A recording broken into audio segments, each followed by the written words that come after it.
up, everybody? Welcome to the Phil and Leroy the Judgmental Podcast, What's up, everybody? This your boy Phil. and I'm Leroy. So, how you doing, Phil? Chilling, waiting for these Eagles to kick some ass. Well, like Philip said, the Eagles take on the Washington Commanders at FedEx Field in Landover, Maryland. The Eagles are favored by 6 points, and the over/under is 47.5. So, what do you think of the point spread and the over and under? Uh, I think the point spread probably should be a little bit closer because they match up kind of close up and down the board. Uh, the total points. Would you say the total points was 47.5. 47.5? I think a little higher than that. Oh, so you think it's going to be a high scoring, close game? Yeah. Well, Okay. because we're first in offense for total yards and they're fifth, so we both teams are moving the ball. And Carson Wentz is like, even though we don't like Carson Wentz, he do got 7 touchdowns after 2 games. That's a lot. Yeah. He's like third or fourth in quarterbacks with touchdowns, right? Mm-hmm. Okay. Um, I don't see it as a big scoring game, but I do think the game is going to be close. They're not going to like blow the Commanders out or anything like that. And people More forget, than 10 points, because to me a blowout is more than 10 points. no, no. I say they may beat them by a touchdown, Okay. but I don't think it's going to be like 35 to 31 or anything like that. People forget See, that that's what I was thinking, a shootout like that. Carson Wentz is a good quarterback. His problem is they need to implement uh uh a throwing a throwing line like they do like pitchers in baseball. Mm-hmm. Uh Carson Wentz ain't big enough to be throwing a football 40, 50 times a game. Just because you're a quarterback don't think you can do that. Every quarterback can't do that. Just like every pitcher is not a starting pitcher. Some pitchers are on reserve, some pitchers are setups, and some pitchers are closers.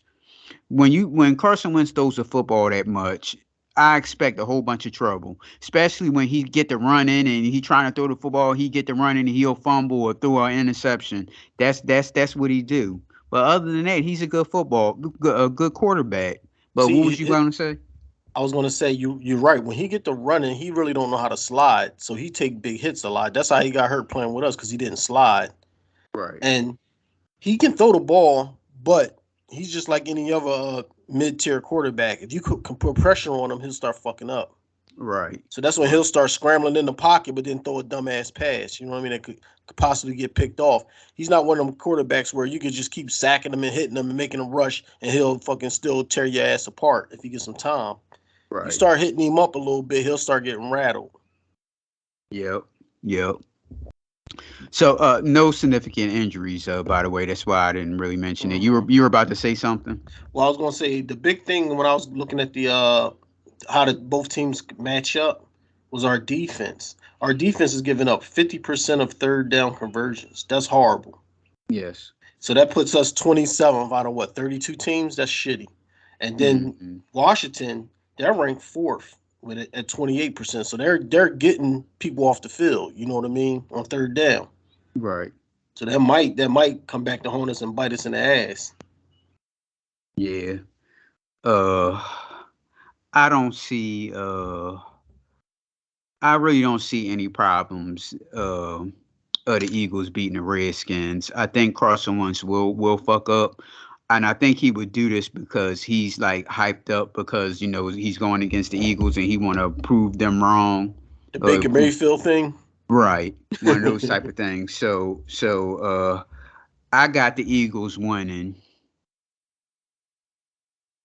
21. I said 7 points. Let's make it 21-14. 21-14. Yes. That's pretty low. I'm going to say 17-31. Okay, so you got them blowing them out then. Yeah. At the all your stuff against the The defense and third down and all Oh, that what stuff. stuff? You stop saying all this stuff when I only said one thing, and it wasn't a lie. They can work on that. The thing with our defense is because they played so shitty that first game, our Yeah. defense is is messed up a little bit where you think we're not that good, and then the Hmm. second game was real good. So a lot of that carryover from that first game is still making our defense rank and look bad. You know what I mean? Right. Right. Yeah, so I don't really don't have anything really much to say.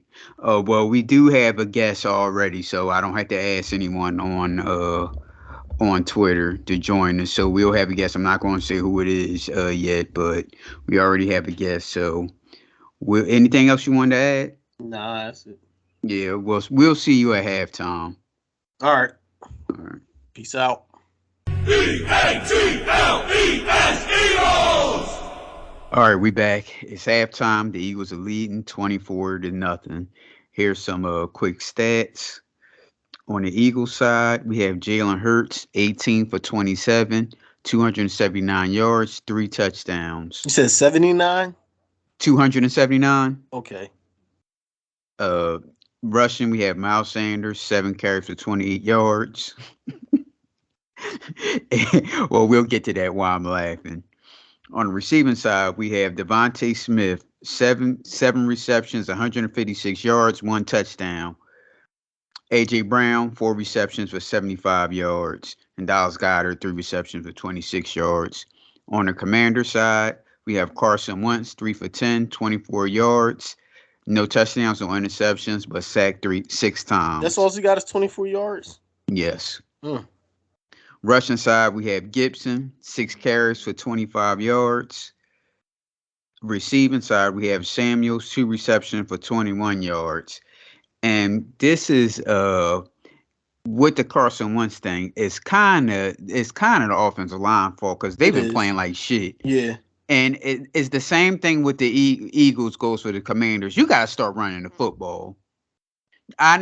know the Eagles are winning 24-0, but damn, like you were saying, like Mm-hmm. damn, Miles Sanders can't get a carry. Miles Sanders averaged 6 yards a carry on a season, and in this game he's averaging 4 yards. But you get all the way down there, you don't give him a carry or Boston Scott. Like, damn, get the boy some carries. Right. And then the Eagles offense play like they're down. So Mm-hmm. they like almost seems to rush every time, every Right. play. They're rushing, and the one thing our coaches do is play aggressive. Because I'd have took the three, but he like fuck that three. I'm gonna go ahead and go for a point. It's all good when you get it, but then when you don't get it, and you fuck around and lose by 3 points or some shit. You wonder why.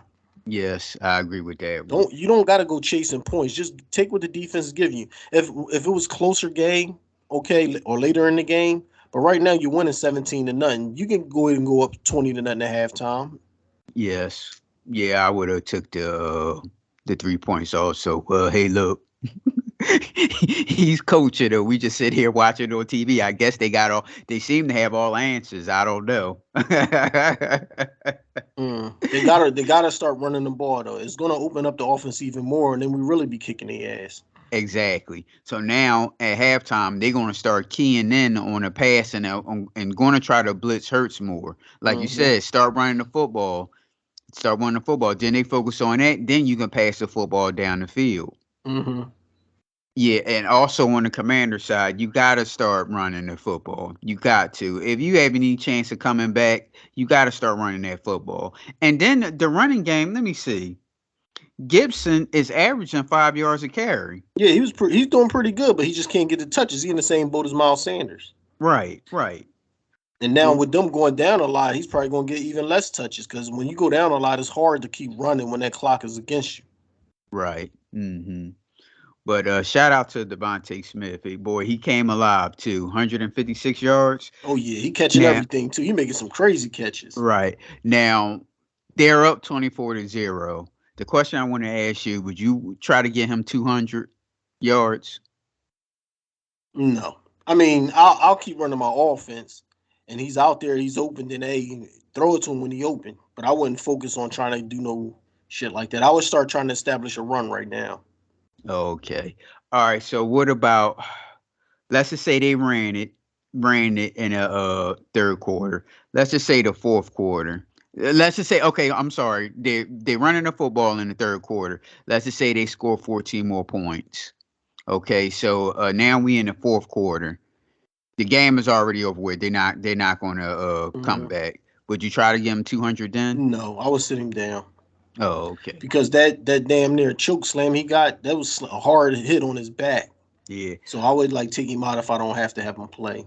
You Uh, did enough. Thank you. Rest up. okay. Okay. So they ran the ball in the third quarter. They got 14 points. 14 points. I'm sorry. In the fourth quarter, would you sit Jalen Hurts down? Depending on how big the lead is. Yeah, it's 14 points. They still have zero. Commanders have zero. Oh yeah, They yeah, yeah. I'm sitting him down. You're not gonna hurt my quarterback in some bullshit time. okay. Yeah, I agree right along with you. So yeah, we both agree they need to start running the fucking football. This offense, they always play like they losing. They gotta hurry up and all this no huddle offense and all Mhm. this shit. That's just you need to. Okay, they up 24 points. Start killing that clock. And I don't understand why these coaches are scared to use challenge flags. You get two of them. Use them. Like at any time somebody catch a sideline bomb against me, the first thing I'm saying is, "Whoa, did he get both feet down?" I'm throwing a flag. Even if I lose it, well, what's the worst can happen? Because if he didn't get both feet down, you take all them yards back. But then you Yep. gonna think about it and bullshit. They ain't gonna hike the ball. Oh, you know what? Now I want to challenge it. No, you waited too late.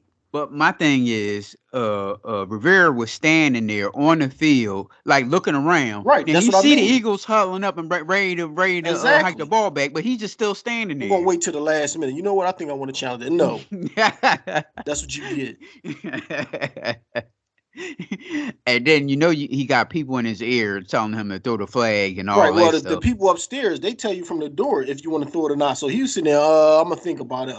You know what? Let me go ahead. No, it's too late now. You Yep. supposed to have been made that decision. You see, we doing no huddle, so we moving fast. Yep. Well, all right, we'll be back at wrapping the show up. Like I said, we have a guest already. I'm not going to say who it is, Mhm. so we'll see you. All right.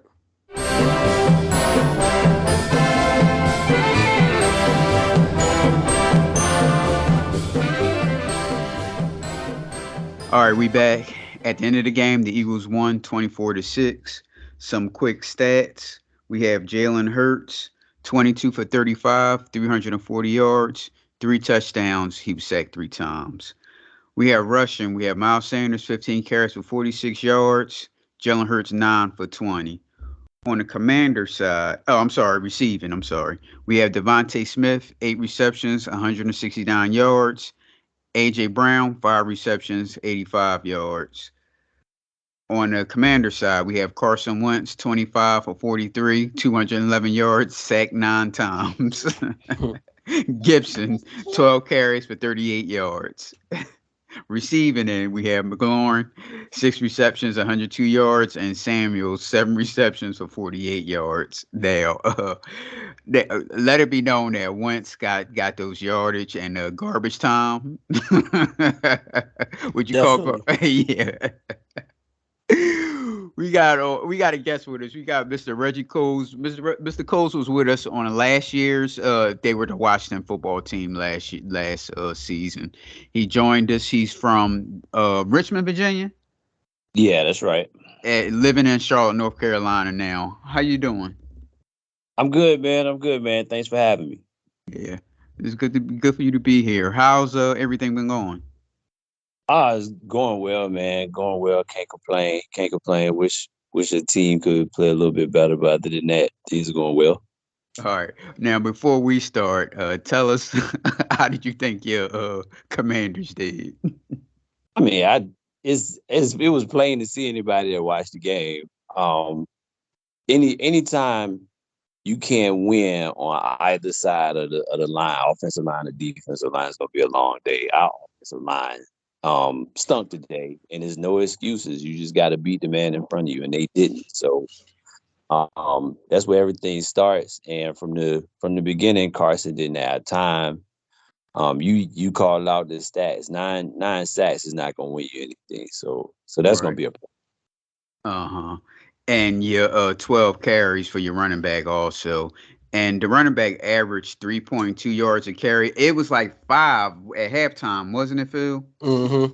Yeah, and that's the problem. See, the Commanders have the well, even though the Eagles won, but the Commanders do the same thing that the Eagles do. They just don't run the football enough. I don't get it.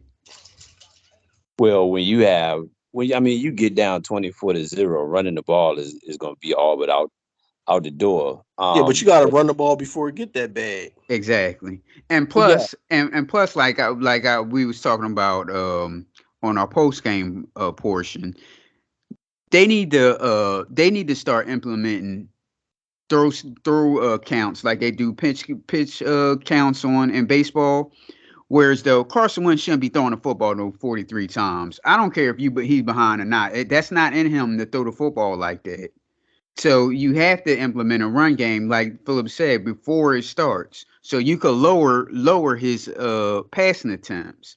35 should be the most that he should be throwing. Because once when Carson Wentz start throwing a lot, he get himself in trouble. He'll fumble the ball or intercept it, one or the other. He's not a bad quarterback, but that's just his problem.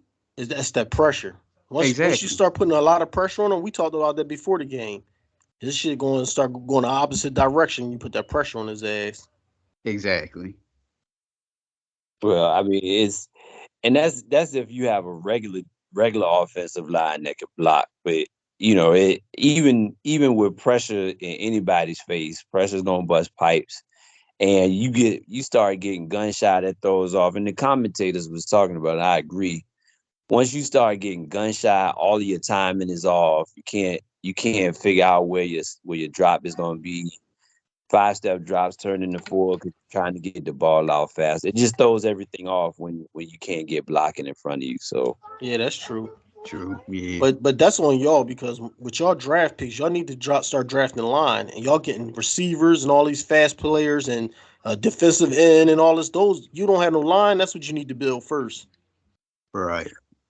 well, yeah, we like so the Cosme kid, the kid that got hurt, is his second year. He was a good second round pick that we got last year, but we let Sheriff go. That was a problem. So the inner part of the line, the center that we had, he got hurt last. He's on IR, so he got hurt last week.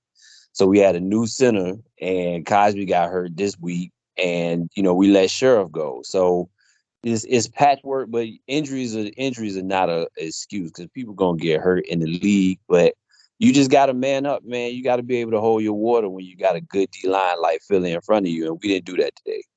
Hmm.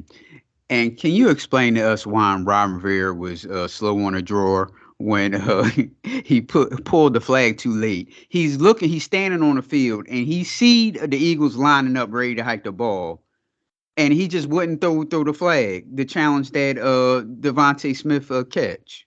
Yeah, I think so. I think we're like most teams that have like spotters, and they watch the replays or they see the plays or what happened in the box, and they have to communicate down to the coach to say, yeah, throw the flag or not, let it go.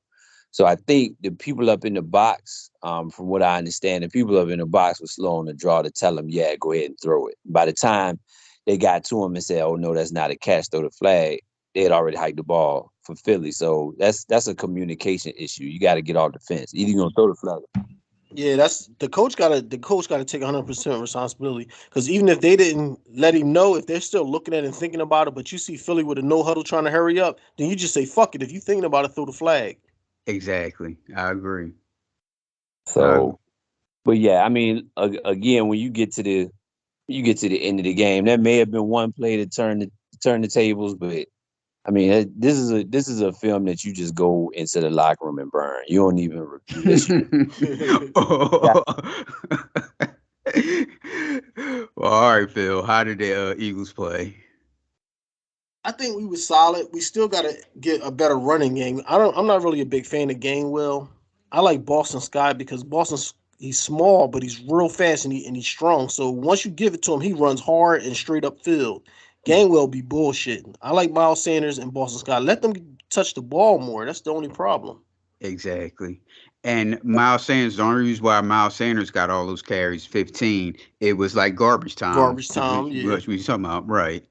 Like start running football. Oh, and here's another thing, Mr. Cole, I want to talk to you about. Why the hell did the Redskins go for 4th and 22? Listen, at that point in time, I mean, what you gonna do? Kick a field goal or punt it? Like you don't have as many possessions. You gotta do something. I Like would have kicked the field goal. yeah, I mean that ain't gonna help. That late in the game, that ain't gonna help. So what would Is you have done? It I was still mean, enough time. It was still enough time left. I think I would have took the field goal. not Exactly. not with how Philadelphia was executing. If it was something else, or maybe a little, or maybe we were executing a little bit better on offense, maybe. But I mean, at that point, we need touchdowns. Yeah, Like but Phil, we already decided to start trying to milk the clock and just run it down. That's how Miles Sanders picked up all them carries late like that. We were just trying to run the clock then. yeah. Right. And then by running the clock out, that's gonna bleed possession. So 3 points is not gonna help when you down that much and your offense is stinking. So you need points however you can get them. I just don't think that's a see. I'm the type that I'm not going to turn away from points. If I can get 1 point, I'll take it because it's better to have that 1 point than nothing. Well, Now, I would take that field goal and just try to play just like Philip said. They was running out the clock, so you'd have got the ball back anyway. So then you can throw it down the field again. So yeah. I'm not the type. Well, hell, the Eagles did that. What was it on the goal line when they went for 4th down and Mm-hmm. yeah, I would have went to kick the field goal. I'm taking the points. I'm sorry, especially if it's early in the game like that. Mm-hmm. Yeah, so with that, I mean, like I agree with that. Like with where y'all were, and I mean, the mindset of a coach is I should be able to get a yard. Like in the league, I should be able to get a yard, and if that's the difference between putting my foot on their neck and scoring a touchdown, or taking 3 points and maybe giving them hope or keeping them in the game. I can see that, but with us, I mean, by that time in the game, 4th and 22, like a field goal is we need touchdowns, and a field goal is not going to help us. But it doesn't make a difference because again, we weren't executing anyway. So You're not depressed or anything because it sounds like you like very down. hey, listen, it's no, oh no. I mean, it's you if you a true fan, you got to be able to on the next week. Is we just not playing well? We didn't play well this week. You hate it because it's a division loss, but you can't let one loss defeat you twice. So you got to let this be what it is, and then go. Mhm. Come on. Uh, Go ahead. Was you finished or? Oh yeah, I just you can't let a loss beat you twice. You just got to be on the next week. Uh-huh. If y'all can't protect Carson Wentz, it's gonna be a long season for y'all. Y'all gonna be in the lottery. Agreed. Yep. I agree 100%. I agree 100%. I'm thinking that might be the plan. What, to be in the lottery? Yes. I don't know. I mean, they got good receivers for Carson Wentz. He just need time. If you can't give him the time, he can't put no points on the board because before the day, and he wasn't fourth in touchdowns. He was tied for first with 7, Roy. So he was averaging about 330 yards passing, and then he had 7 touchdowns to 1 pick. He was playing pretty good. Right, but how many turnovers did he have? He only had 1 interception. Now I didn't No, look at fumbles, but he yeah, only had the one cause interception. and fumbles and how many fumbles he had that their team that the Commanders picked up because he's good for doing that.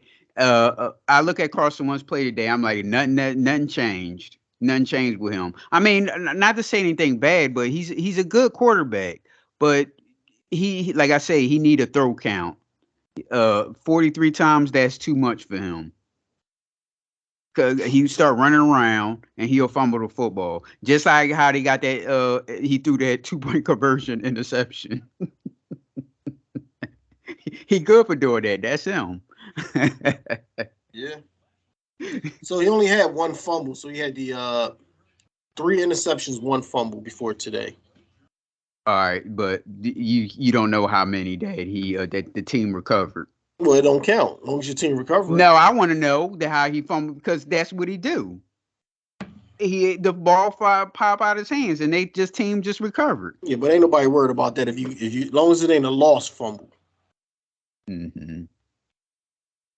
Now, next week, Mr. Cole, the Commanders play the Cowboys back to back NFC East games, hard games too. What are your thoughts on the Cowboys? Well, it's gonna be the same as this week. If the line can give Carson Wentz some time, then he can get the ball out to skilled players. So you think about on the other side of Dallas, Dexter Lawrence. You think about Michael Parsons, the Diggs kid that's in their defensive backfield. I mean, they got talent, but you got to be able to protect your quarterback in order for any of your offense to work. If your offense is not working up front, then you're not gonna have time to execute anything. So it's a road game, which is gonna make it extra tough.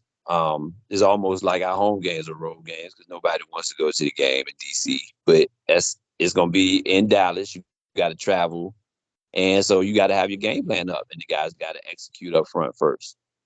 Yeah, because it did seem like it was more Eagles fans there than Commanders It's, fans. it's the case. That's always the case. It's always the case. I was just telling Shay, I was like, man, I want to go to one of those games like close against the Eagles. Where Like the like Ravens yep, or Ravens Commanders. or Yeah, Washington or the Giants. I think the Giants might be a little far, but even still, you know what I right, mean? That'd be right. cool to see how you cheering for the away team. Mm-hmm. All right, Philip. The Eagles next week have a day off, or I mean, they're playing the Jacksonville Jaguars at the Eagles. What are your thoughts on that game? That's our old coach, ain't it? Yes. Um, I think it should be an easy win. I'm not really sold on Trevor Lawrence yet. I think he might need another year before he break out of his little shell. The running game, they don't really run the ball that much when they should, and I don't think they really got defense. So I'm not worried about them. Damn. And that's the game they're gonna lose too, just because you ain't worried about them. No, because I wasn't worried about the Redskins either. Hey, have y'all looked at that? Oh, I'm going off topic. Y'all looked at that Untold with that NBA ref Tim Donaghy? Is that his last name? Donahue, Is it Donahue or I think it's Donaghy? Yeah, whatever, something like that. No, I haven't seen it though, but I know what you're talking about. Yeah, have you seen it, Mr. Coles? I haven't seen it, but I've heard really good reviews about it. Everybody that's seen it said it's really good. Yeah, when you get some time, you have to take a look at it. I don't really want to give it away much, but all I have to say is it sure must be good. It sure must be good. The my man, he gets in trouble for gambling. He gets arrested, go to jail, and he comes out and just still just living the same pretty much life. That's how it is, ain't it, for some people? Yep. That's that's what it is. I saw a little. Well, they were talking. They saw a little bit about how they kind of plotted on. Well, I don't know if it was Philly games or if it was just Allen Iverson. Well, I don't know if he was still with Philly or was he with Denver. But they was like, we just gonna, because the line was the way it was against him. They it's like we're gonna start calling palming on him on It, this when he does his crossover. yeah, It, Denver. It was yeah, Denver. They it's got Denver. into that on the Yeah, documentary. that was bullshit how they just started doing that too. Yeah, And it's and funny how it's like all of a sudden this kid he's got like some inside betting and whatnot, and he just started influencing the game by calling palming on. That's crazy. That was crazy. Hmm. hmm yeah, they got into that one, and they talked about how they all set everything up and everything. But I don't really want to get it away, give it away, but take time out to see it. Did you see the Manti Te'o Untold? No, but again, everybody that has seen it, like I've heard how like the person, whoever the girl was, a transgender person was, set it up and like the whole just how it took somebody all that extra time just to set all of that up and have somebody believing in something crazy. Oh, you got to watch it to see the length of the setup. That shit is Yep, crazy. And then to get exact. the actual real girl involved, that's crazy. Yep. And now, like I told you, Phil, I 100% blame Notre Dame for all this. It's Notre Dame's fault, and that storyline is the main reason why he won the Heisman. He didn't win. He was runner up, right? Right. He was Yeah. a finalist, yeah. He shouldn't have been. He shouldn't have been a finalist because he played better the year before. You know what I R- mean? Right. They kept mentioning every game. They kept mentioning how his grandmom and girlfriend passed in the same week. Mm-hmm. They asked him about it when he was doing the Heisman stuff. This is all Notre Dame stuff because they could have easily just fact checked it. Mm-hmm. Or any, but the thing is, reporters could have fact checked it. True. You know what I mean? Nobody fact checked it. That's the whole thing about it. Is like nobody looked into this. Exactly. Yeah. Or maybe Notre Dame did, and they just said, "Hell, we gonna keep running with this story." They pretty much got him the Heisman. Well, Well, you know, I'm sorry, he was runner the up. sports world like to have a story like that. So I Yeah. think Notre Dame was like kicking ass, and they needed somebody to represent it. So since he had that story with him, they pushed him forward as like a representative. But he wasn't up putting up numbers to be no Heisman. No, especially like you said, the year before he played better. Then Mm-hmm. yeah, yeah. And another thing, like I told you before, he should have never went to Notre Dame. Nope. Bad school for him. Well, he said he got a sign by God that told him to go there. Yeah, okay. Hey, who's the question what people believe in? Okay. He should have went to BYU, UCLA, or USC. He the type of person that need to be around his people. He should have went to USC. Right. That's all the Hawaiians go. Yeah. Exactly. And Notre Dame, they so prestigious in their own mind, like they want to be in the limelight. So there's like, okay, well, we've sucked the last 10, 12 years since, and I've always had something against them since they let Tyrone Willingham go, because I don't think they treated him fairly. But Mhm. they got this kid and this story, and they kind of, like you said, pushed them in the limelight. Now they have some national exposure. But clearly they want the talent level. Like when they played against Alabama, that kid was way overmatched. He looked like he was in the spin cycle. So Mhm. Well, his I don't think he was overmatched. I think you talking about Te'o, right? yeah, Well, that's what I'm saying. His head went in the game because you got to remember, like before the game is when he found out that she died or supposedly died. So he had a lot of shit going on. So his head wasn't in the game. No. You got it wrong. He found out that the person was alive. Okay, The okay. person was alive. Well, same thing. If you thought your girlfriend was dead and then you find out she alive, that's a lot of shit on your mind. So he couldn't think about football. Yeah. yeah, He was out there like a fish in water, floating, and they know what to do. And he found out that the girl was alive, and they still asking him questions about the girlfriend dying, Mm-hmm. and he's still answering the question, like she died, but he had this thing going on in his head. Right. So he didn't he was in a fucked up situation because he didn't know what to do. You know what I mean? Right. He was just Yeah. yeah. a naive young boy that got played, Well, that shouldn't have went to. And boy, his father was hard too. wasn't he? Well, his dad said you embarrassed the family Right. How did he embarrass the family? because everybody was fucking with him and calling him all type of names on social media and all this shit. Uh, that man, by look at that man, he do not go on social media.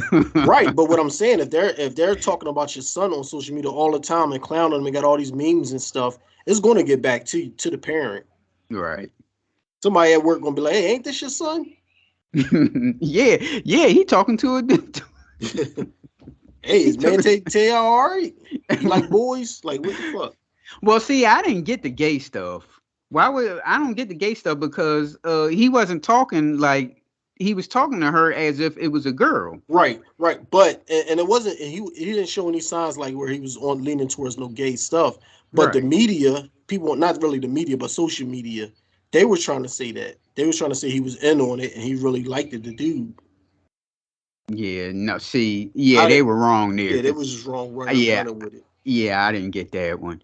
Did y'all see the M1 Untold? Yeah, and No, I didn't see that one. that that was a good story about how they came about and how they was just coming after Nike. It was like, Hmm. okay, our opportunity. Um, and it's real good to see those cats and how they came up through street ball and then they finally kind of got a end to be able to get recognized. Right. A good documentary, but they left out the part where M1's mistake was when, because if anybody, it might sound strange to the young folks, But to us, we were there. But at that time, they were like neck and neck with the NBA in terms of popularity, not money wise. Mhm. In Mm. terms of popularity, they was like neck and neck. Those guys was like household names. Well, you had to be in the sports. They was like household names, and I know for sure that and one show on ESPN was getting good ratings. Mhm. And they made the mistake when they got that money, they signed Kevin Garnett when they should have been making. Well, we talked about that before. They should have been making and one sneakers with the guys hot sauce. Oh, if they had came out with a hot sauce sneakers, and one probably would have still been out today. Yeah, Mhm. they should have marketed their own shoes with their own people more Yep. instead of Right. trying to dip into the NBA. Right. Yeah, they got that money and gave it to Kevin Garnett. No. No, that was a bad move there. Yeah, I but that was a good document. Well, go ahead. What was you about to say? that and wants to because I think the cat AO, isn't he from Philly? Wasn't he a Philly product? Yes. Yeah, he was the cat like out of all of them. I was like, okay, I really follow this cat because I like how he play. Of course, skipped to my little Ray for Austin, but I like AO because he was able to, I guess you going to say like code switch. Like he could play the game like NBA style, but he was also a really really good street baller as well. Mm. When it was watched, I used to follow because that was right when I finished playing college ball and they started really getting big. And it was like you would sit in front of the TV. It was like, okay, and what mixtape is about to come. And you would actually follow the episodes. Yep. Um, and the kids really got into it too, which made Yeah. it kind of hard to coach because like when I was coaching, the kids would come in and like hitting guys upside the head with the ball. I'm like, yo, come in my practice one more time, rolling all on the ground and throwing the ball and hitting people. You got one more time to do that. But Mhm. like just to watch it was good TV and just to see those cats get a chance to get popularity. But I really like AO. Yeah, you right about AO because I never liked that hot sauce dribbling shit. I mean the kids loved them, but Yeah, yeah. that dribbling shit like you said off the head and behind you holding behind your back and throwing the ball up in the air and looking around for it and all that type of shit. Mhm. That's like Harlem Globetrotters basketball and I never liked Harlem Globetrotters. Yeah, that made it hard to coach. It was a good watch on TV if you understood how to play ball, but the young kids they gravitated to that foolishness, man, and it made it hard to coach basketball. You had like it's like you starting off in a negative. Like I'm starting off having to unteach y'all this garbage that y'all Mhm. see on TV. Yeah. I thought it was a good documentary overall. Yeah, that was a good one. It left that part out about the ESPN one wasn't bad also. I forget what it's called. Uh they just left that part out about the giving the money to Kevin Garnett. That's the only thing they left out. But see, you said now back then the kids was trying to bounce the ball for someone else's heads. Now all they do is jack up threes. You still want to coach kids now? Oh well, I've gotten out of coaching since I moved out the classroom. So I've gotten out of coaching, but like I can take this type of basketball. It still burns me up because nobody plays defense. It's just okay. Well, you gonna shoot a three, I'm gonna come down and shoot a three. You gonna shoot a three. So it's just like jacking up threes. But I could take this type of basketball over the and one influence over the young kids because at least it's actual. It's just the shift in basketball preference. It's just okay. We're going to a more open style, shooting threes and like going after analytics, which is not that bad. But and one was just we just trying to make the crowd go ooh and it's foolishness. So Right. I would much rather this type of basketball now than what and one's influence was. Hmm. You didn't see that documentary, did you, Phil? No, I didn't watch it. Yeah, put I that always I on. always forget about it. Yeah, put that on your list. Also, yeah, that was a good one. All right, Mr. Cole, thanks for joining us. Do you want to give us your social media? Oh, absolutely. So on Instagram, it's Spins Level 1. And that's usually where I am on Instagram. I kind of watch Twitch. I actually like y'all guy, DJ B. He's out of Philly. He's posted up in Norfolk now in Virginia, but he's a Philly DJ. I follow him on Twitch. but definitely, that's where I am on IG. To the crowd, to the audience out there, go follow Wildcard, the DJ. It's my nephew. He's 14 years old. Real good DJ, good kid, and he's doing a lot with Kids DJ Cafe, with Neat Nice up that way as well. So just supporting the young DJs out there. But yeah, I appreciate y'all having me on today. Real quick, is Lonnie B? Does Lonnie B still do radio in Virginia? Yeah, Lonnie B is big in Richmond. They actually have their big concert series called Art of Noise. So the Art of Noise is, they're actually just starting to go all over. So they invite like big time artists, and they take you back like, yeah, y'all remember this? And Mad Skills, who's another Richmond MC, Yeah. and their crew. So they go all over with Art of Noise. I don't know if y'all heard of like Grits and Biscuits. They go all over with like kind of like the down south hip hop. Art Noise is kind of like that, but they just Lonnie B's crew based out of Richmond, and they'll have like a big time artist with them that'll come out and surprise everybody, like MC Light, or KRS-One or whoever. Like, and so Lonnie B is big time. He's like the Richmond DJ. He's the Richmond guy. Because I remember when Mad Skills first came out, and he was here. He had came up here. This was his first album, and he had brought Lonnie B up to the radio station. They was freestyling, and I said, "Well, damn, who is this guy that's with Mad Skills?" And Yeah. Lonnie B, and he never came out. Nothing ever happened with him. And then I don't know how I found out that he was doing radio there. I said it's good he made it for himself, because I want to know. I always want to know what happened to him, because him and Mad Skills was like going neck to neck with each other. He switched over because all of them was rappers to start off with, and they were a part of a crew here called the Super Friends. It was Mad Skills, Lonnie B, Danger Mouth, a couple of other cats that was in the Super Friends, and then Lonnie just got into DJing and got into the rotation of playing like the traffic mix at 5 and then the late night mix and all of that. He just started taking off with his DJing. Mad Skills stayed with the MCing, and now Mad Skills is a real good DJ. Doing his thing on the DJ tours and doing shows and whatnot. But yeah, Lonnie's doing the DJing thing based out of Richmond. So he's one of the Richmond cats. And that are you that somebody, the Super Friends remix, that was a big hit here, right?